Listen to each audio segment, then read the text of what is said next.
Oi, pessoal, sou eu, professor Almir Garcia Fernandes, e aqui nós vamos dar continuidade aos nossos estudos do direito digital. Vamos falar um pouquinho hoje, né, sobre algumas medidas judiciais que são aplicadas em combate à violação dos direitos autorais que envolvem os softwares.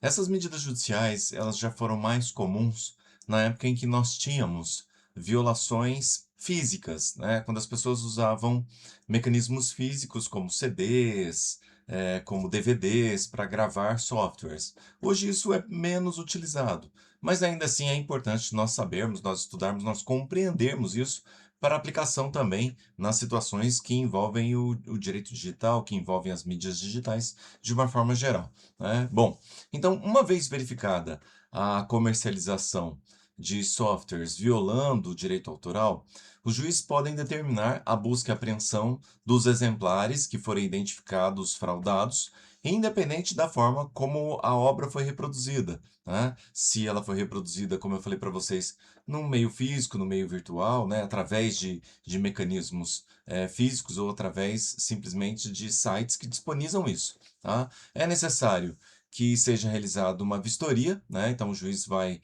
determinar a busca e apreensão desses exemplares, mas ele precisa identificar que existem exemplares fraudados. Por isso, a necessidade de uma vistoria que não depende especificamente de um pedido de indenização.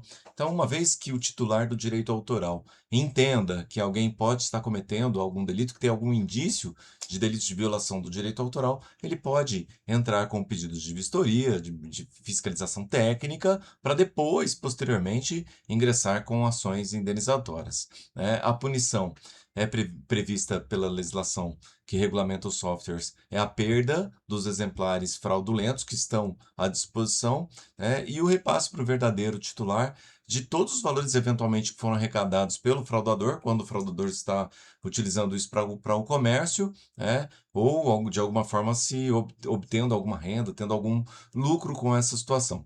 Se não puder ser conhecido o número de exemplares que foram transferidos para terceiros, né, que a edição fraudulenta acabou gerando, o transgressor tem a obrigação de pagar o valor de 3.000 exemplares, além de tudo aquilo que eventualmente tenha sido apreendido, né? Como eu falei para vocês, hoje nós temos mais isso através de downloads, né, do que de mecanismos físicos. Nós temos sim, por exemplo, violações de direito de transmissão, como são aquelas caixinhas que repetem programas de televisão sem autorização, né? Bom, eh, também é possível punir aquelas pessoas que eventualmente participam da fraude, ainda que participaram de forma indireta, e essas pessoas vão responder solidariamente pelo crime de contrafação, tá? Nós tivemos agora até uma mudança, né, na nossa percepção do legislador com responsabilidade tributária, inclusive, né, para essas pessoas que estão comercializando esses produtos sem autorização, né, ou mesmo comercializando produtos fraudados. Se a violação do direito autoral constituir uma distribuição através de programas de compartilhamento de dados, que é o mais comum hoje em dia, o juiz ainda pode determinar a interrupção imediata da transmissão desses dados, a suspensão dos sites, por exemplo, sem prejuízo à multa diária, que pode ser aplicada pelo descumprimento e por indenizações cabíveis.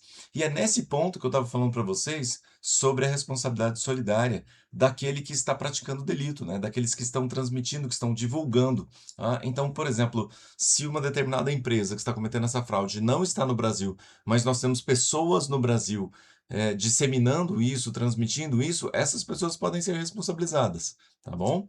Bom, se o infrator foi reincidente, a multa ainda pode ser dobrada no caso de reincidência, né? E a legislação que regulamenta o software isenta o simples usuário, tá? Então, a pessoa que eventualmente vai consertar o computador, e aí o técnico da computação fala, não, coloca um software pirata aí mesmo, né? Essa pessoa que está usando o programa de computação, né, como o destinatário final desse produto, ele não teria responsabilidade. Mas aquele dono, né, da lan house, aquele dono do lugar onde está sendo consertado o computador, sim, ele teria responsabilidade.